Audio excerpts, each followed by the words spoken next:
Well, here we are on a summer's day, and I'm just going to take you through a little bit of the plants that have done well, that look well in containers in particular, and on a back patio that's not open to the public.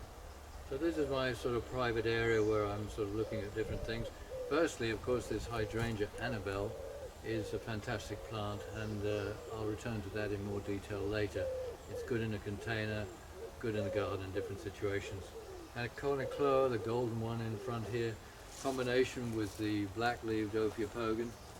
And what I'm going to do here, there's things that are not quite right, if you like. Firstly is, if you look at this Hydrangea Annabelle, it's run out of compost, it's run out of feed, I should say, and yet I'm going to put it in this container, give it some good food, and let it catch up. It'll change colour and probably still flower this year. A little earlier and I would have cut it back and let it flower much later, but I think we're not going to go through the whole process of planting, whole process, but I will put it in there so you can see that having become more of a structured plants, these will eventually open to flowers. That's what I'm hoping at, but we'll probably see about that later. Moving on, this is something we did the previous time, a few weeks ago now, and I just planted these up. There's the Arundo donax Macrophylla, it's called, with large leaves, a blue colour. It's actually still in its pot. This I'll put in the garden at some stage, but in the short term I also put some Heuchera Prince in there at the base, and the two are quite contrasting but also structurally interesting, so that does make quite a good container plant. Now we'll just move across to some other things that I planted up. This is Carex frosted curls, which was a smallish plant in a 2-litre pot, but you can see how well it's making up, and this sort of extension of growth is going to blow in the wind. This is another Carex, testacea, I think, this particular one, or dipsacea. Both of those are pretty good. The colour changes a bit through the year and it goes bronze. And then we're looking at one or two other geraniums which we potted up in containers. We said maybe we'll have a little bit of a competition.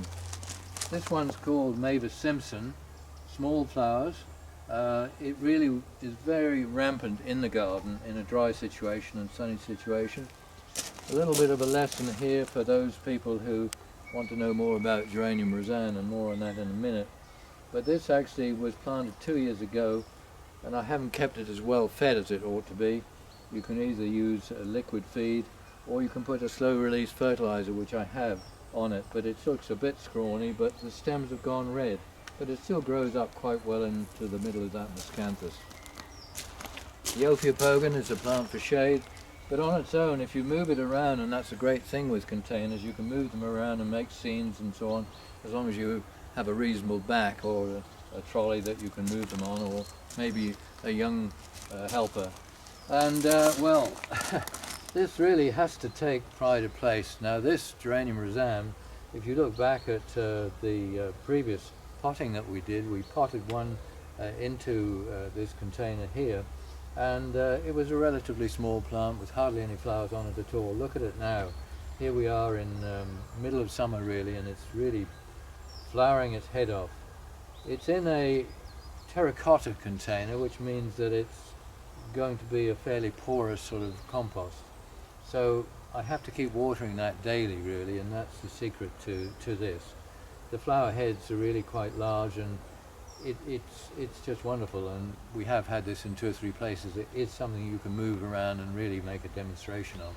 So that's the challenge, to see if you can do something like that in your garden with Geranium Rozanne.